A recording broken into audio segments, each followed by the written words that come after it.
Cross-curriculum lessons are awesome, and no matter what you're teaching, there's a way to connect it with music. Science, math, history, it's so easy. Science, what about sound waves? How are same waves? What about science? Whether you're working with little ones or older ones, there's a way. What are sound waves all about? What the heck are they, and how do they work, and how do you graph them, and how do they function? There's a research project. If you're working with little ones, stuff like, how come if I turn this little knob here, the sound changes? This knob is over here, but the sound is down here. And that's a cool thing for little kids to figure out, something that is within their ability to grasp.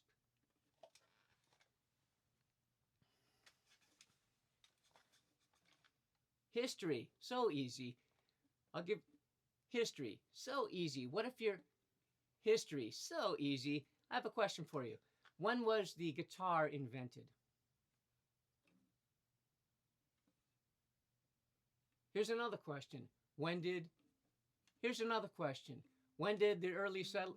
Here's another question. What kind of musical instruments did people play from various genres? Here's another question. What type of music did people play at different points in history? U.S. history, European history, world history, it doesn't matter what history. For example, you're going to do a westward movement project, maybe. Did they have music? There must have been some instruments in those wagons, right? What were they? And how did they fix them? And how did they tune them? And what were the strings made out of?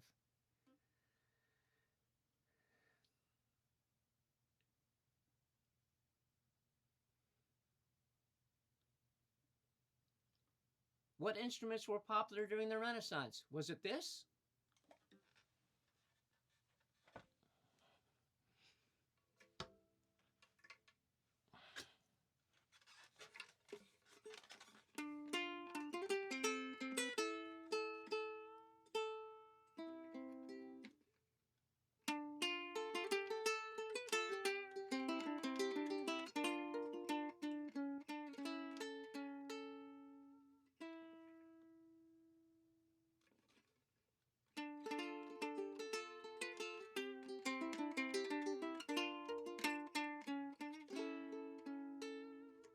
Who knows?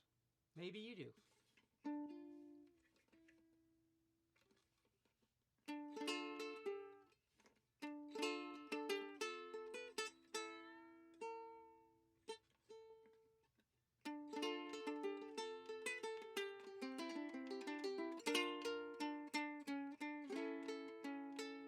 Maybe it was this. Or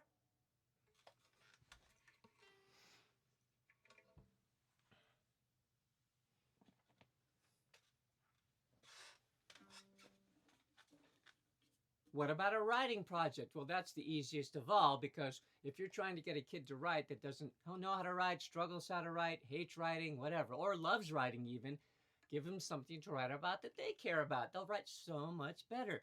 Don't give them those lame 5-paragraph essays all the time. They don't care. You don't care. Nobody cares. Give them something to write about.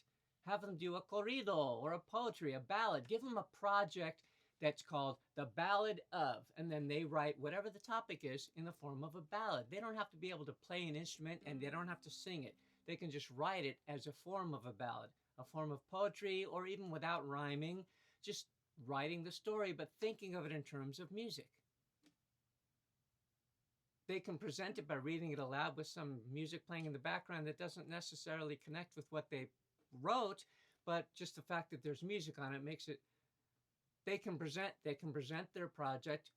They can present their project with some music playing in the background. The music doesn't have to necessarily connect directly with what they're doing, but just the fact that there's some music playing while they speak makes it a whole lot more fun. Keep the music down soft so the focus is on them and what they're presenting. But come on, it's a ballad. Wouldn't you like to write a ballad? How about you writing the ballad of the way you started teaching, or the ballad? How about you writing a ballad, the ballad of my best day teaching ever, or the ballad of my most frustrating day teaching ever? Come on, I know you want to write that right now. Do something equivalent for your students. They will love to write about it. Do it.